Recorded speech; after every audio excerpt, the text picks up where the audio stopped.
Hey, I'm Birdman. Hey, I'm Michael. It's time to get on target at The Hub Phoenix. Boom. Boom. Welcome back. Welcome back. Michael has been running around, and you're building a cool little trio of stores. Yeah, trying to set it up to where multiple locations, multiple places people can go. Eventually would like to have 7 to 10 of them. There you go. And really be able to supply the product people want, the prices they want, the customer service they want, etc. So trying to build a little family-owned empire. So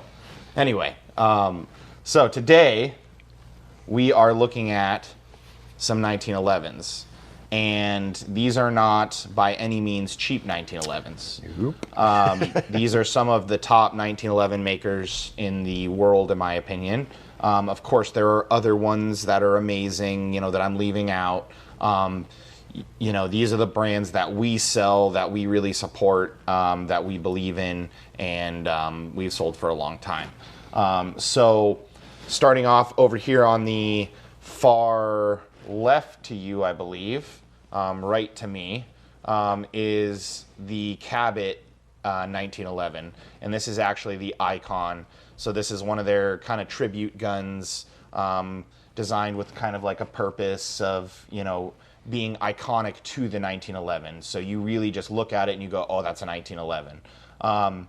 It's funny, there's some things they did on it that kind of, to me, make it go away from that, but at the same time, really, really, really, really like it. The way they build their guns, I think they've upped production a little bit, but when I first came onto the brand, they were making only 500 guns a year, period, not more than that, which really, really, really helps demand. Some of these brands like Ruger, Smith & Wesson, whoever, that just, they mass produce guns kind of like Honda cars, you know what I mean? And it's like, oh, well, I just bought this, some hardship came up and I need to sell it. Okay, well, it's worth a couple $100 less. Someone's just going to go buy it for what you did or less. Whereas these guns, they're super hard to find. They only make a certain amount of them. They hold their value, if not gain value. So it's kind of the opposite of a polymer gun, where as you shoot it, it gets cheaper, and while they do retain their value, they don't retain the full value, kind of like a car. And whereas these 1911s, in some respects, gain value, kind of like the old Colts. As you would find them, they'd go up in value over the years. So Cabot here on the far left to you. Then we have Ed Brown, another top 1911 maker. We've got Wilson Combat, kind of your more, and maybe some people get mad at me at this, but they're kind of bridging the gap between, mass production and still high quality. So they've got some more cheaper models that get the new shooter kind of into a 1911. Right. But then they still have kind of the top end models. So it's that like assembly line process, but it's hand done. Right. So, Right. Yeah. And I didn't bring one over, but Staccato, they are kind of the same way. Okay.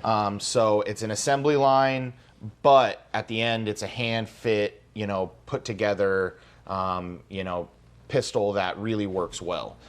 So I think they're kind of on that level. Now Wilson Combat, like on this one, it's loaded to the brim. They've done checkering. They've done, different cuts here and there to be able to really give you ability to grab the slide. G10 grips, a bunch of really nice accessories. So definitely not a cheap pistol at all. The cool thing too is they make all their stuff. So everything on this gun was made by Wilson Combat. The magazines, the frame, I would think the grips are actually made, by someone else for them. But everything else, sights, barrel, hammer, trigger, everything is Wilson Combat. Then we move on to Nighthawk Customs. This is actually the Agent 2, one of my favorite 1911s, period. I'm a big agency guy, and with them collabing with Nighthawk, I think you kind of combine the two best brands, in my opinion, and you get a gorgeous, gorgeous pistol that is kind of forward-thinking. Doesn't really remind you of a 1911, even though it is. The way that they cut the slide, the way they do the serrations, just super different. Yeah. You can get it with rail and without. With the rail, it even looks more aggressive and more forward-thinking. This one is without. So just super cool. And then from another thing from Nighthawk is their GRP double stack. And the reason I brought this over is they just got into the double stack game a little while ago, and man, are they killing it. I would think everyone, and I'm probably off on this, but majority of their pistol orders now are going to that double stack style. When we get them in, they sell first. Now, don't get me wrong, the agents and other things like that, they sell amazing. They have a huge following, but these double stacks really bridge the gap between not only a high-end pistol that's collectible, that is gorgeous, that you could take to a barbecue, but actually a gun that carries capacity and is really usable. Majority of these are 10-round, kind of maximum, unless you went to some cheesy Korean like drum. 10-round mags that'll actually work if your life counted on it. This guy can get into the 21, 27 round area very easily and still be reliable. So there are mag makers out there that'll work with this that work really well. So these are kind of the top, and again, I think we'll actually grab a Staccato and we'll do one on we're kind of going to go and dive into each brand and do kind of like a little show on each one. If I have other Cabots, or Cabot actually owns a company called Alchemy Customs, we'll bring over one of those too. And so Alchemy kind of is a more traditional 1911, so their thinking there was, we want it that deep, deep, deep, deep blue where you look through it and you just see forever. Wow. Kind of what Colt used to be known for in some of these older companies. And so they were like, we really want to bring that back, that older style 1911. The cool thing is too, though, they're doing them in double stacks. So we just sold an Alchemy Custom double stack the other day in Tucson, and man, was it gorgeous. Cabot will bring over an Alchemy. Ed Brown, if we have any others, we'll bring over with. Wilson Combat, same thing. They do some polymer guns like SIGs and stuff like that. Super cool. Nighthawk, we'll bring over some of the different Nighthawks. We've got long slide 10 mils, Commanders, all that. So kind of get ready. We'll start diving into these pistols. We'll do a show on each one of them. As Rob said, we've been expanding and really working towards making sure it comes down to buying power, really. And having more location gives us bigger buying power, and more pull with a manufacturer. So instead of just saying, well, yeah, I'm one shop in Sholo, Arizona, and don't get me wrong, I love Sholo. I'm not trying to, play it down. When you go to a manufacturer and you say that, they kind of look at the demographic and the size of the market, and they go, well, okay. Like on a busy weekend, he'll maybe have 100, 200,000 people up there. Okay. Whereas, you look at Phoenix and it's like the highway right here probably gets more than that traveled a day on it. Daily, they have more traffic than we have population. Yeah. So just a different market. Same thing with Tucson. When we expanded to Tucson, way bigger market. Of course, we see bigger sales. And so, it just, as a whole, as a company, it really helps to have multiple locations where you have different hey, I'm in Phoenix. We're working on a membership actually right now for a lot of our lakeside customers because that's where we have our biggest range. And I want it to be beneficial to where if you went into like the Phoenix location, you'd actually have something, so we're trying to make it to where it's like a little network, oh, hey, I'm in Lakeside. I want to do a little bit of shooting. Right. A few years from now when our lease is up here in Phoenix, we'll maybe work on some type of range here in Phoenix, and maybe it'll be a little bit different than normal. We'll specialize more in full auto suppressor, that type thinking, So, but anyway, a lot to come, and that's what I like about having this is we're only going to get bigger and better, and continue to work on, as always, customer service. As a lot of people, as they say, as they get bigger and bigger, they get worse at customer service and taking care of their people and really caring about the customer, because I can't be at each store all the time. Well, to be honest, it's actually the opposite. The guys that I work with are amazing, and they really do care. So we don't really have anyone at the stores that doesn't care about customer service or doesn't care about the person in front of them. If they don't really last that long.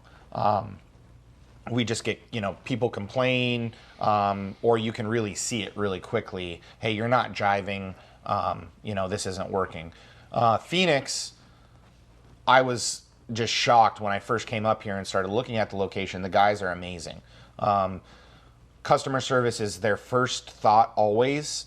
They will go to the moon and back, sometimes where it kills me.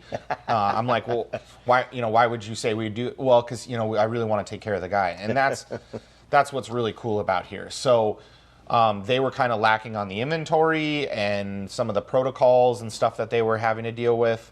Some of the policies just kind of hurt the sales, and the way that they, oh, hey, I'm really about taking care of you, but hey, when you come up here, you're paying with a credit card, yeah, it's extra. So, just some things that would just be counterintuitive to, customer service, we got rid of. So you've got all the good that was here before, plus now. Plus you've got inventory, you've got some policies that really back you up. Some layaway policies, probably the best layaway in Phoenix, in the state, 5 months, 20% down, 20% a month. And we do work with people. So we have people that call in and go, dude, I'm having a horrible month. I can't make a payment this month. I'm like, can you make $5? And they're like, yep. I'm like, cool. That takes you off my radar of didn't pay. We give a grace period. So it's not just like, oh, I didn't make my payment. Oh, the next day the gun's gone. Boom. We give you some time. We care about you. Stuff happens. People get busy. I myself forget about bills all the time that are monthly recurring.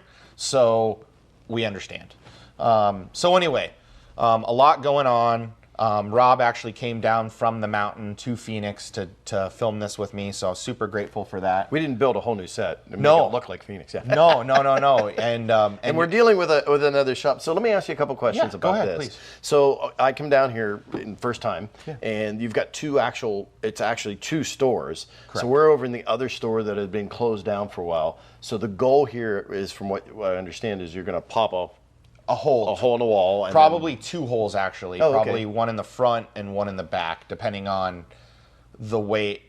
It's hard to translate across the wall. Right. So we'll figure that out. But I'd like it to where it would be you could flow through. Very so cool. You come in over there and you could walk and then exit out in the back. Yeah. But yeah, as you said, they're two suites. And Aaron Merchant, the old owner, he had a reason for it. He looked at it and said, you know what? This is a Sig store. Right. This isn't Merchant Firearms. This is Merchant Firearms at the Sig Elite store in Phoenix. So he looked at this as its own suite, and anything in here was Sig, period. There really wasn't any other brands in here except for maybe some holsters and mag pouches and stuff some stuff that Sig didn't do. But it was its own Sig store. Right. To me, while that's really cool and it's smart, what happened was as guns got really hard to get, you couldn't fill the cases. And when you couldn't fill the cases, well, why do I have two employees standing over there selling nothing? So no, let's bring the product that we have over there over to the other side, and because it's so hard to get stuff anyway right now, and we'll make the other side look full, but this sat empty. So a lot of people haven't seen the Sig side in a year. Wow. I mean, it's been closed for well over a year. So we're going to get this back open. We're going to get this back going. Phoenix needs a Sig Elite dealer. While you do have Northwest Armory, and for a little while there you had C2, now it's just Northwest Armory and us. And I'd like to get Ahwatukee, kind of Chandler, Phoenix. We're kind of like, we're weird. We border all, like, we're not in Chandler, but we're really close, and we're in Phoenix, but we're also in Ahwatukee, so it's a weird mix, and we really hit a lot of different areas. We're the only gun shop in this area, and so this side of the freeway. So a lot of customers really depend on this, and to have the Sig go away was very hard for them. Because Sig makes great products, and whether it's optics, pistols, rifles, ammo, holsters, suppressor, I mean, it's air guns. Go. It's exactly. It's huge. So when you don't have the ability to see all those products and get the help really that you need, and while the help was there, but like focused Sig help, it's hard. So, and I think having it open and flow helps Sig do better, because, okay, I'm looking at this gun. All right, you know what? I'd really like to check out the Sig. Okay, hold on. Let's go walk next door. Right. No, let's just walk through the doorway. The doorway, and okay, let's compare the Sig to the Glock to the Springfield. Let's see which one you like the best. So, we're working on that. We're working on, Aaron was known for kind of doing shoots with suppressors. So you'd buy a suppressor. He didn't have a range. So, I think it was every couple months he would actually meet people out in the desert, bring their suppressor. You'd bring the ammo, or he'd have ammo that you could buy, and you'd shoot your suppressor, and then when you're done, he'd put it away back in the back. So kind of what they call a conjugal visit. We think of prisons. Your can is locked up in prison. It's in jail. It's in jail. Oh, but you can come play. Yes, but hey, there's this room where you can go play with it. So anyway, yeah, that's what the in the industry kind of term is for playing with your suppressor while it's in NFA jail, is a conjugal visit. There you go. So we will try to work on that. We're doing trainings with these different brands, just kind of getting everyone up to speed. There's a lot of stuff that we gained during COVID that they couldn't come out and train us on. It's hilarious. I've gotten bad reviews before saying, well, I know more about it than they do. I bet you do. Yeah. Probably. We've been calling and saying, hey, when can you come out? And, oh, I'm on restriction, and, oh, I can't fly, and, oh, okay, it's getting better. Okay, no, now there's the Delta variant. It's very hard when there's restrictions, and so people aren't. I mean, there are gun shops you would be surprised that don't want reps to come. They're like, no, I don't want you coming in. You're coming from a different side of the country. I don't want to be exposed to you. I don't want my guys exposed to you. Whatever. And I'm sitting there going, well, we're exposed to customers every day, all day, and they travel. So makes no difference to me, but we got to work with it. So, Cabot, Nighthawk, all these guys, all these brands want to come out, actually want to have us come out. They do experiences at their actually a factory where they bring us out and we build a gun with them. So some cool stuff. So anyway, we're working on that. We're always trying to make the hub better. So anyway, stick with us. I rambled on enough.